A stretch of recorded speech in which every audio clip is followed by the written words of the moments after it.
This is a depiction of a 3D image of a human skull. One of our postgraduate trainees is getting ready to do the surgical dental implant case using the most sophisticated and advanced technologies of our times. It is just incredible what we can do and train to do, changing the lives of our patients for the better. But this is not what I wanted to talk to you all about.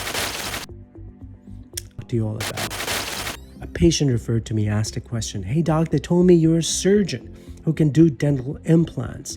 I need a few. Can you do it?" "Yes, sure, let's check," I said, and peeked inside his mouth.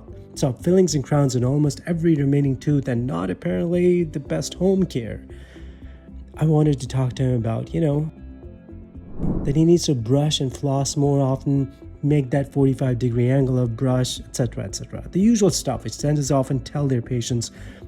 But then I thought, I bet he must have heard that many times before, yet patients like him keep coming back for repeated need for dental care. Well, at least those who can afford to. I thought for a second, has my own focus been more on what I saw as sexy and lucrative aspect of my practice? Have I forgotten what's more important? Before I answer my own question, let me ask you, have you heard that story of a village downstream? Maybe some of you have. For those who have not, it goes something like this, I think. There was once a village next to a river downstream. One day villagers saw a man drowning in the river, so they dive in the waters to rescue him. Next day they saw a few more people who appeared to have fallen in the river from somewhere upstream, now fighting for their lives. Villagers rescued them as well. But it didn't stop. Each day they would see more and more people in the same predicament. Over time, villagers became very good at it, using more advanced and high-tech approaches to speed up the rescue efforts. Until one day someone said, "What the hell is going on upstream?" They go upstream and discover a broken bridge. Once they fixed the bridge, there was no need for costly and heroic efforts to rescue anyone. This story is actually a parable. My focus too had been downstream. Determined to change that, I asked my patient, "Did you brush this morning?" "Yes, of course," he said. Okay. After seeking his permission, I applied plaque disclosing solution, which by the way anyone can buy online, on all his teeth. It colored the plaque so he can clearly see it. He was shocked, then said, "Maybe it's because I ate after I brushed my teeth. That's why." Seeing a gap in his knowledge, I said, "Well, plaque is a biofilm, which takes about 12 hours to appear. So this plaque which you're seeing actually never got removed from your earlier brushing." "I can't believe it, doc. I even use mouthwash twice a day." Another comment would made me realize that he does not know that mouthwash doesn't actually remove plaque. I gave him a mirror and a soft toothbrush to brush away plaque which he could see.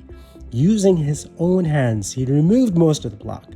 With little help, he saw how he can improve. Then he asked, "Should I get a powered brush, doc?"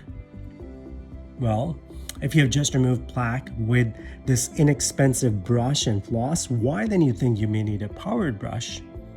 He got the point. I have seen many who use powered brush, by the way, but still leave plaque all over. We also talked about how consumption of sugary and acidic food and drinks affect teeth. And one more thing. The minty flavored foam of toothpaste tends to make one feel clean before they're actually clean. Many people tend to stop brushing soon after they feel clean. If brush bristles don't make proper full contact with all surfaces of teeth, the sticky biofilm will stay on. My patient was truly grateful of what and how he learned about plaque control. Then he said, "Doc, I'm surprised no one ever told me about this like the way you did."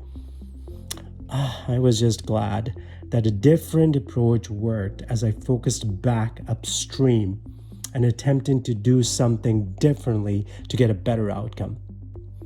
I do wonder sometimes if financial incentives associated with downstream focus in healthcare profession affects focus upstream of many. What do you think?